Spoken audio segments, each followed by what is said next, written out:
اس کے بعد کہتے ہیں کہ رسول اکرم صلی اللہ علیہ وآلہ وسلم کی کفالت اور سرپرستی۔ ابو طالب نے اپنے والد کی ہدایت پر اپنے 8 سالہ بھتیجے حضرت محمد کی سرپرستی کا بیڑا اٹھایا۔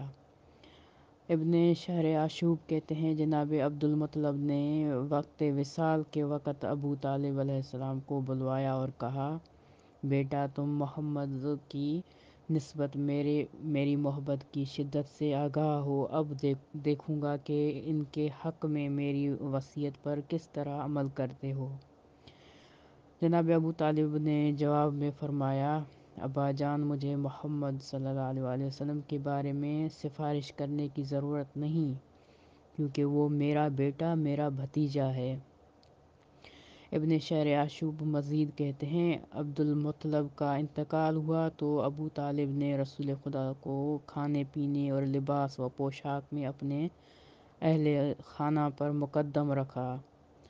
ابن حشام لکھتے ہیں ابو طالب جو ہیں وہ رسول خدا پر خاص توجہ دیتے اور آپ پر اپنے بیٹوں سے زیادہ احساس کرتے تھے۔